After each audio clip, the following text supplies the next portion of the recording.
Hello everyone, this is Direwolf20 and welcome to my IndustrialCraft 2 for version 1.3.2 Spotlight. Time to check out IndustrialCraft version 1.106. A bunch of cool changes here. The biggest of course is nuclear reactors, and I'm still trying to get the hang of them myself, so apologies in advance. I'm going to do my best to explain them. Hopefully I don't get them too wrong, and then we'll move on and check out some other stuff. So I think we're going to cover some of the other additions first, and then we'll cover nuclear reactors, because it's pretty much they've completely changed. It's an entirely new system. So I'll be back in just a moment to show you guys all about the new stuff in IndustrialCraft 2. Alright guys, as I explained, a majority of this update is about nuclear reactors, but first I'm going to just show you a couple cool things to note. First off, personal safes got a pretty cool new texture. Look at that. Sweet. And when you open it up, it opens it up, forwards like that. So that's kind of cool.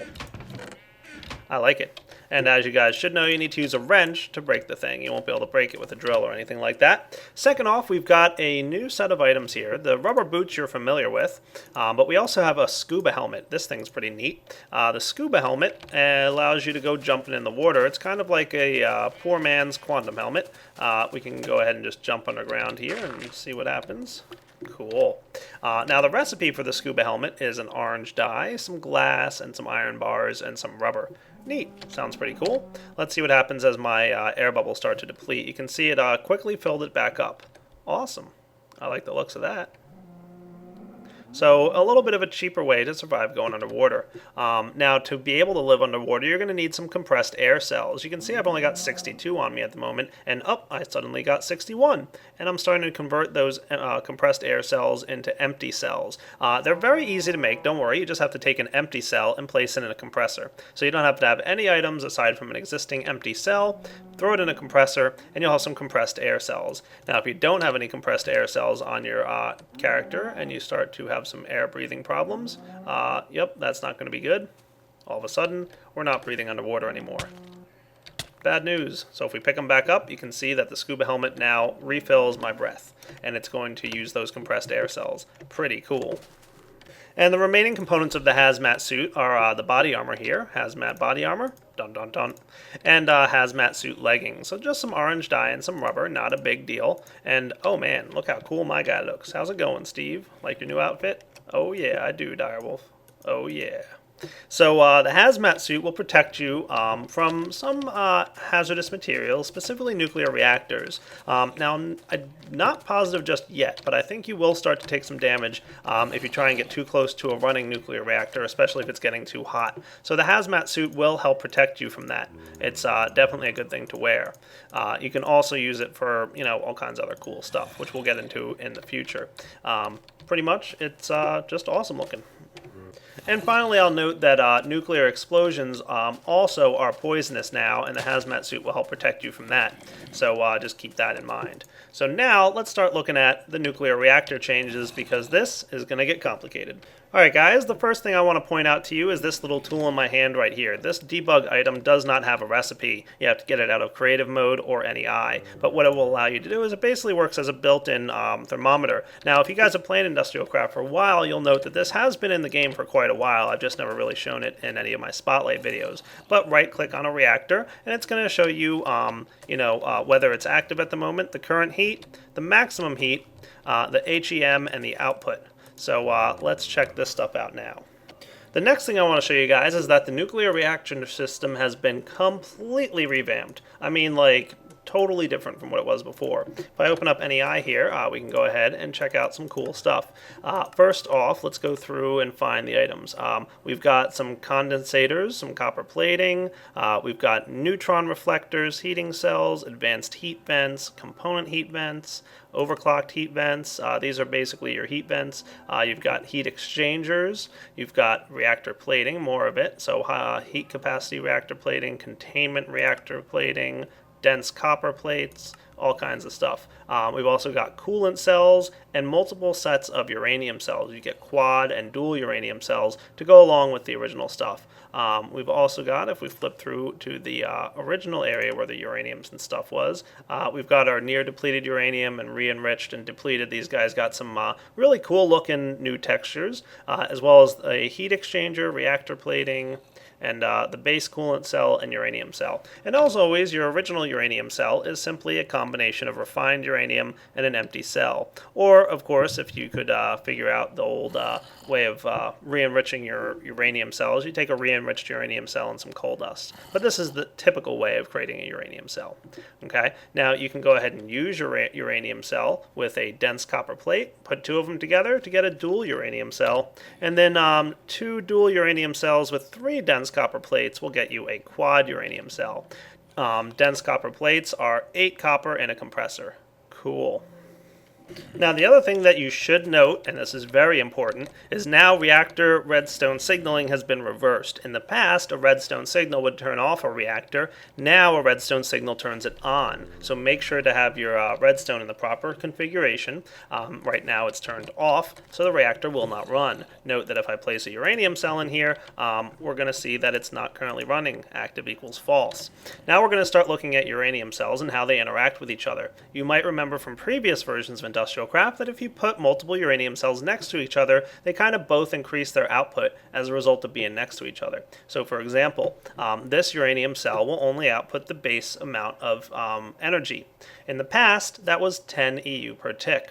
Now, as a result of these nuclear reactor changes, and as crazy as these guys can get now, that's actually been halved. So now your base nuclear output is 5 EU per tick.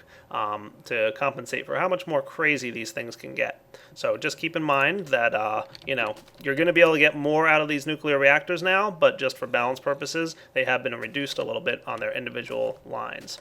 So let's go ahead and hook up our redstone signal to this guy. And we'll note that we're starting to generate EU. We're outputting 5 EU per tick, and we're building up some reactor heat. Note that the heat is currently at 36, the max is 10,000, and the output is 5 EU per tick. Let's turn this guy off. Now let's see if it starts to cool down like we're used to. No, apparently it is not. That's because nuclear reactors no longer cool down from air or water around them. So you don't have to surround them with water anymore, which I personally think is kind of cool because that was always annoying to me. I didn't like the whole water surrounding thing. That was just my personal preference though. So there is no automatic cooling as a result of these nuclear reactors. So we're going to have to figure out how to cool them off. But let's not worry about that for just a moment. We're going to go ahead and throw another uranium cell in there. Now what's going to happen is these two uranium cells are going to work together and they're going to feed off of each other. So this guy is going to produce 5 EU per tick, and so is this guy, but we're going to get double from each of these as a result of them being sitting next to each other. So let's keep them separate for a moment, so now they're not touching each other, and we'll see what we get. We should get 5 from this one and 5 from this one. Let's turn it on, and you'll see we're getting a total output of 10. Cool. Turn it off. Now, if we place them next to each other, we're going to double the efficiency of both of these uranium cells. So this one will start outputting 10, and this one will output 10 for a total of 20. Let's see what happens. Oh yeah, look at that. Exactly like we would have expected. Cool. Now, if you place another uranium cell here, this one will output 10, this one will output 10, and this guy should output 15 for a total of 35. Okay, let's see what happens. There we go, 35. Now we're of course producing a lot more heat by doing that. So basically, whenever a uranium cell is touching another uranium cell, it's going to increase its output. And so if it's touching 2, it'll output to 15. Touching 3, this guy will start outputting up to 20. And if it were to touch 4, this guy would output up to 25. Awesome. So what do you think dual uranium cells will do? Well, let's turn on this reactor and see what it outputs. A dual uranium cell outputs 20, exactly like you would have expected. So it's just like you had placed 2 uranium cells next to each other, like we did here. Except it's only taking up 1 block. Pretty awesome. Very awesome, actually. Now, how much will a quad uranium cell do? Let's check it out. A quad uranium cell, if we flip this lever on, starting to produce energy and heat, so be careful. We're producing 60 EU per tick from a single quad energy cell. Pretty crazy. Now, the reason for that is it's as if you had placed 4 uranium cells in the machine like this. And this guy is producing 5 by itself, but it's touching 2 others, this one and this one. So it's producing 15, 15, 15, and 15. 15 times 4 is 60. So that's where you get your 60 from a quad uranium cell. pretty awesome. Alright, so we've seen how to produce heat. What can we do about it? Well, one of the things we can do about it is work with coolant cells. A 10K coolant cell is produced with some tin and a water cell, or a water bucket. So basically, it's some tin surrounding a water cell. Not too bad. Now you can go ahead and use this with three of them and some more tin to get yourself a 30K coolant cell. And then finally you can upgrade to a 60K coolant cell by combining two 30Ks and one of those dense copper plates that we saw earlier. These guys can all hold up to either 10K, 30K, or 60K heat. They don't dissipate their heat, they just hold it. That's a very important note. So let's go ahead and put a quad uranium cell in here. Now, these guys will only be able to hold heat if they're sitting next to the quad uranium cell. Okay, so let's go ahead and get our debug tool back, and we'll go ahead and check this out. Just for note, I've reduced the internal heat to 0. I've kind of reset this reactor just so you guys can see.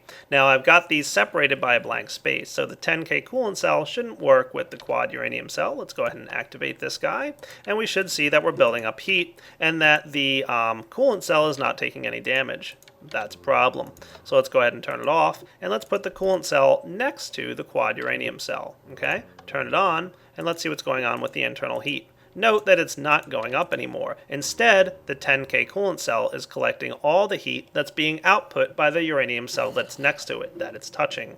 So your coolant cell will start absorbing heat. This guy can only absorb 10K heat.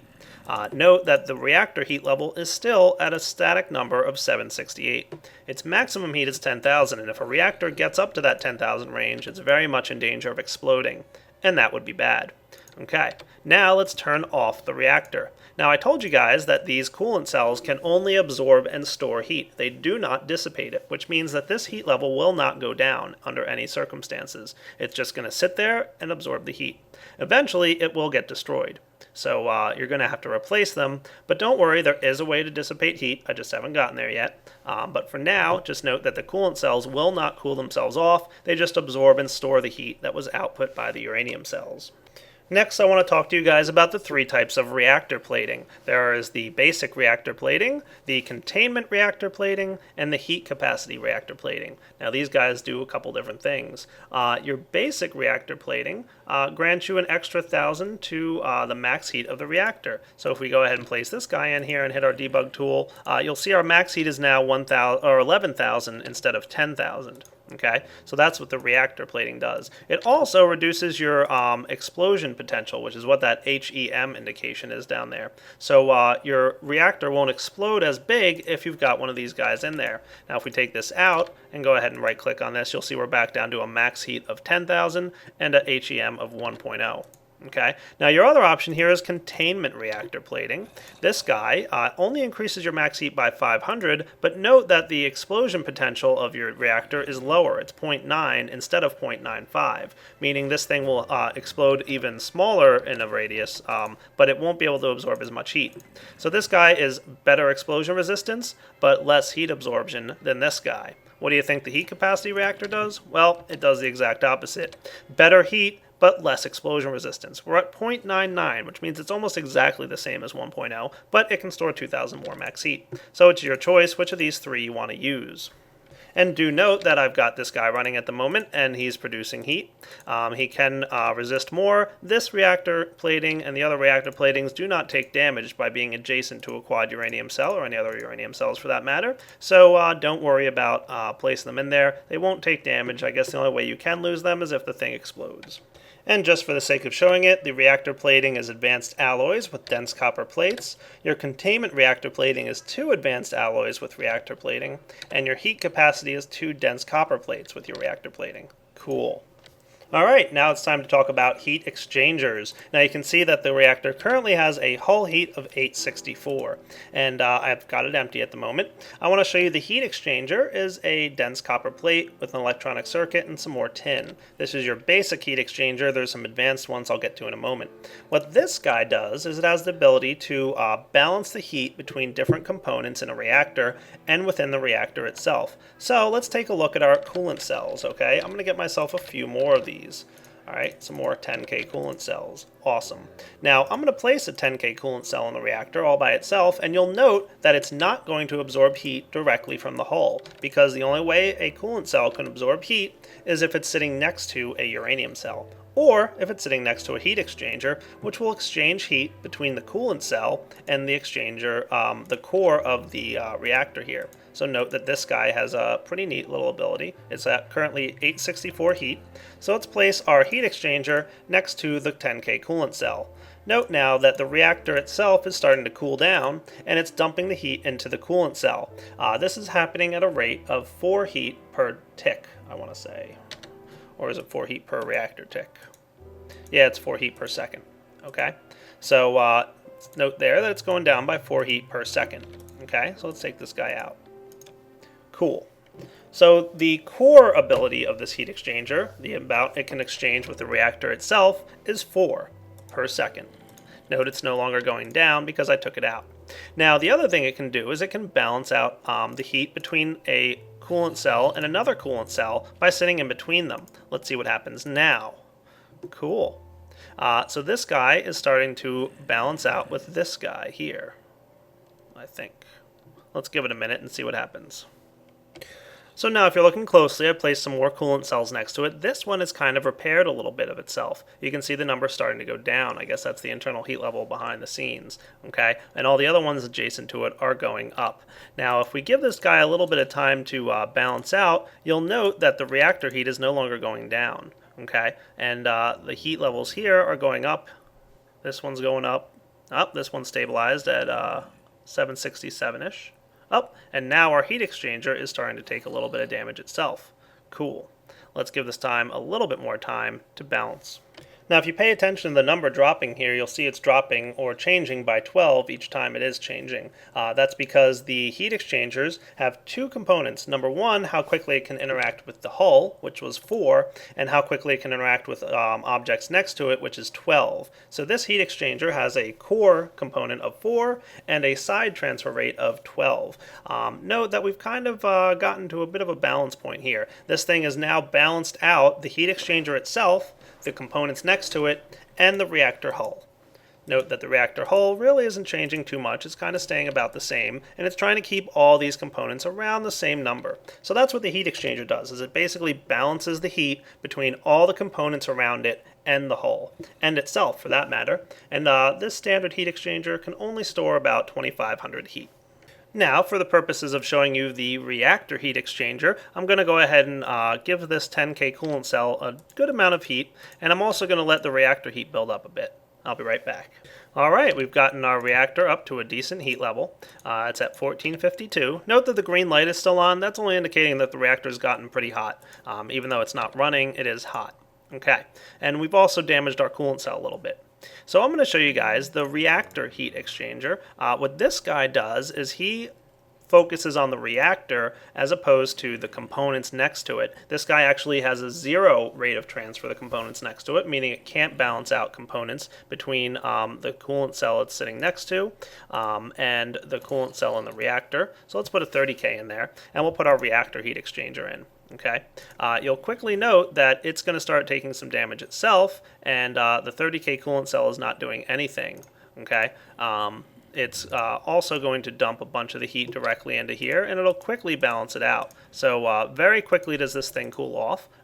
So basically your reactor heat exchanger can transfer rate with the reactor a lot faster than it can transfer with the products next to it. It can't affect the products next to it at all. But if you do want to focus on the products next to it and not the reactor, then you're going to want a component heat exchanger. Okay, so what this guy does, it has a side transfer heat but no core transfer heat, which means that we can drop this guy down, and it's going to balance out the 10K coolant cell with the 30K coolant cell to the point where they're going to just hang out and be friends. But it's not going to affect the reactor heating at all. And you'll see this even better when I place some more 10K coolant cells in here. Note that the reactor heating is not going down at all. Okay. But if I were to place the reactor heat exchanger in there, it'll start bringing down the reactor heating a bit faster. Maybe if I throw a fresh guy in there. Oh, I guess it's balanced enough. And finally, the last kind is the advanced heat exchanger. This guy does require a good amount of resources, pretty expensive to make. It uses some diamonds in the process, but it's going to be able to basically be a bit more effective. It's pretty much the same thing as your standard heat exchanger in that it can do both core and side, so it can mess with components and it can mess with the reactor hull, but it just does it more effectively. It has a pretty much a built-in amount of 24 for side transfer as opposed to the 12 in the standard, and 8 for reactor transfer instead of the 4 in the standard. So it's pretty much twice as effective as the basic heat exchanger. Alright, Direwolf, you've showed us how to store heat, you showed us how to produce heat, you showed us how to transfer heat between components, but we've yet to see how to get rid of heat. Well, that's why we've got vents. Let's take a look at these bad boys right now. We've got a bunch of vents here: advanced heat, component heat, overclocked, reactor, and heat vent. Okay, so let's go ahead and go through these guys right now. Alright, the first one to take a look at is the heating vent. Let's go ahead and check our heat is currently 968 and throw the heating vent inside the reactor anywhere we want. Note that the reactor heat is not going down. Your basic heating vent cannot cool directly from the reactor, but what it can do is absorb it can absorb heat from a nearby thing like a uranium cell or a heat exchanger. So let's put a component heat exchanger next to it and note that it's starting to cool off the reactor a little bit and take in a little damage in itself. Now if we take our component heat exchanger off there, note that it cooled off. Cool. Very good. Let's throw a quad uranium cell in and just turn it on for a second and note that it's starting to take some heat damage. Okay. Now when we turn off the reactor, the heat vent will start to cool itself off. Your basic heat vent can cool itself at a rate of 6 heat per second. So note that it's going down. Cool. So pretty much your heat vent can only cool itself, and the only way it can get heat is from being adjacent to a uranium cell or adjacent to a heat exchanger, okay? But the reactor itself is remaining at 968 heat. Good to note. So let's get this heat vent out of here and show you guys the next type of heat vent, which is the reactor heat vent. This guy kind of balances itself. Let's take a look at the heat vent recipe first. You can see it's just some refined iron and iron bars, but your reactor heat vent takes a heat vent with some copper plating. This guy will start to absorb heat from the reactor and cool it off at a rate of 5 heat per second. So note here, we're going down by 5. Cool. It's taking in 5 heat from the reactor and venting it at the same time, 5 per tick. So basically a reactor heat vent cools off the reactor by 5 heat per second. Good. Awesome. Cool. When we take it out of there, it's no longer running. Now your component heat vent, as you might guess, doesn't cool off the reactor itself. Note that it's no longer cooling at all. But what it will do is cool off some components adjacent to it. So if I throw some coolant cells in there, you can see this coolant cell is starting to cool off. Pretty neat. And you'll note that it's cooling by about 4 per tick. Good deal. 4 per second, that is. Reactor ticks are 1 second each. So there you go. 4 heat per second dissipating from the adjacent coolant cells. Good deal. So this guy should cool down as well. There you go. Pretty neat. Now, of course, if you use a reactor heat exchanger, you can see that we're going to cool off the reactor heat exchanger, but we're also absorbing some heat from the hull. So you can combine a heat exchanger with a component heat vent to cool off your reactor if you don't want to use the reactor heat vent. Now, the next one I'm going to show you is called the overclocked heat vent. You take one of those reactor heat vents, add some gold to it. This guy absorbs heat from the reactor faster than it can release it. It absorbs heat at 36 per second, but it can only cool at 20 per second. So by throwing in an overclocked heat vent, it's going to quickly cool off your reactor hull. Okay, note it's going down by 36. Okay, but note it's also absorbing damage, and it can only store about 1,000 damage before it gets destroyed. So you have to be a little bit careful when you're messing with your overclocked heat vents. They can cool very quickly, but if you don't use them properly, they will get destroyed very fast. Okay, good to note. Now, once your reactor heat is down to 0, the overclocked heat vent will start to release its built-up heat. So basically, it sucks too much heat out of the reactor too fast, but it is very quick at dissipating it. Awesome. And finally, we've got our advanced heat vent. These guys have a self-cooling of 12, which is a lot better. It's pretty much double what the core heat vent was, but just like the core heat vent, it has 0 reactor transfer, which means that it does not absorb from the reactor. It just cools a little bit faster. It's basically the upgraded version of the heat vent. Doesn't switch from the reactor or from components nearby, but if you do have it sitting next to a uranium cell or a heat exchanger, it'll cool itself off very quickly. Now here's a neat addition called the neutron reflector. This guy pretty much acts like a uranium cell next to another uranium cell, and that will increase its efficiency, but it won't produce its own heat or energy. So let's go back to the old example of one uranium cell and turn this guy on.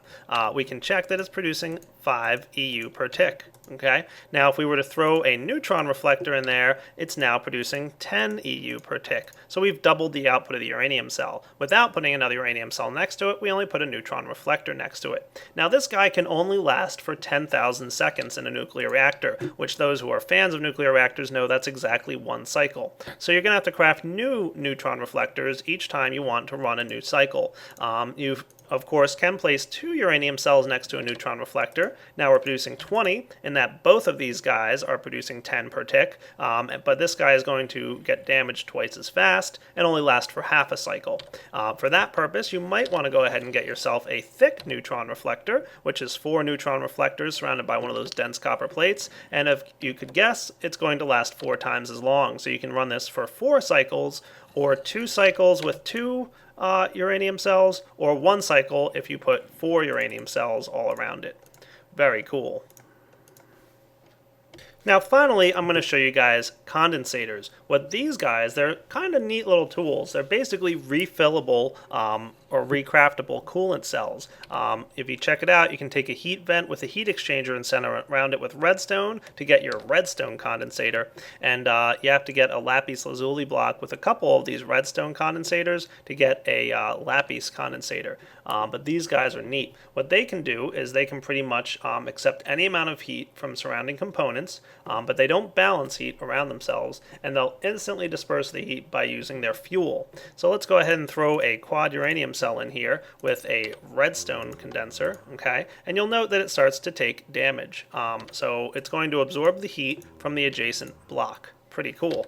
Let's get a few more redstone or quad components in there, and just let it start creating its own heat. Oh boy. So you can see at this point we're producing 240 EU per tick. We don't have any heat in the reactor yet, but this little condensator here is building up. Now it can store 20K heat, so it can store about 20,000 heat before it'll be depleted. Let's see what happens at that point. All right, looks like we're getting there to the heat level. It's building up, and it's maxed. Okay, now any extra heat will go into the reactor hull, which you can see it doing now very quickly, as a matter of fact, until I turned off the reactor. All right, so now this thing is depleted. It can no longer absorb heat from its adjacent blocks. All right, now in order for us to refill this thing, you can see that we can just combine it with some redstone. Cool. Let's take a piece of redstone here and combine it, and you'll see we'll get a half full condensator. Awesome. Now if we combine these guys, we'll get a full condensator. Very awesome. So this guy has now been refilled by using a couple pieces of redstone. Your lapis one can absorb 100,000 heat from adjacent blocks. Remember, it's not going to go into the it's not going to go ahead and pull from the reactor hull by itself, unless of course you were to use a component heat exchanger or something like that. So just keep that in mind. Very cool. Probably do something like this to go ahead and the reactor heat exchanger is going to pull from the reactor. The component is going to balance these two components and go ahead and start storing it in this guy. It can store, like I said, 100,000 heat. Now the final thing I'll show you relates to breeding. Breeding hasn't changed all that much. You can still get depleted uranium, and there is one important change. The reactor heat doesn't add a 2x bonus, but merely a +1 bonus for reactor heat. So it'll need about 10,000 ticks on a heat level of 0 to 3,000, 5,000 ticks, which is half a cycle, for a heat level of 3,000 to 8,000, and about a third of a cycle between 6,000 and 9,000. But you can use, with your plating, you can get your reactors well past the 30K heat level, which means you can really build it up and get it super hot to the point where it really starts to build up. If you want to help get it hot, you can use heat packs. These are heating cells, which are crafted with lava cells, electronic circuits, and dense copper plating, and you can see that they stack with each other.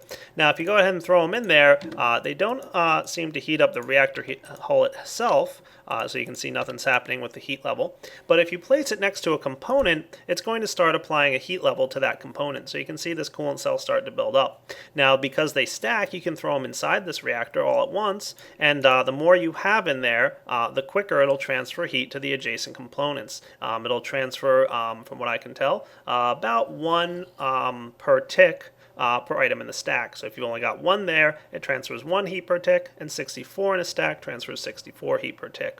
And it'll keep it up to a maximum of the heated component next to it of the stack size times 1,000. So if I go ahead and just have 1 stack next to it, note that it's no longer applying heat to it anymore. But if I put a second one there, it should keep applying heat until it gets to about the 2,000 mark, and then it'll stop. So let's go ahead and see if that's accurate. So because we've got 2 in the stack there, it won't go any further than 2,000 on that 10K coolant cell. But again, if we put a third one in there, it would bring that 10K coolant cell up to 3,000 heat. Neat. Alright guys, I think that pretty much wraps up all the changes with IndustrialCraft 2. Most of them, like I said, were focused around the nuclear reactor. It's pretty awesome the amount of changes that they made to this thing, and I think it's really going to help for some more varied and interesting designs. In the past, it was like pretty much it got down to the point where there were 1 or 2 designs that almost everyone used. Now, you have a lot more options and a lot more possibilities. You can get these things to output some serious amount of EU, as well as some crazy amounts of heat and all this other stuff. So there's a lot of combinations you can mess with. So this is Direwolf20 signing off on the IndustrialCraft 2 Spotlight. Hope you guys enjoyed it, and take it easy.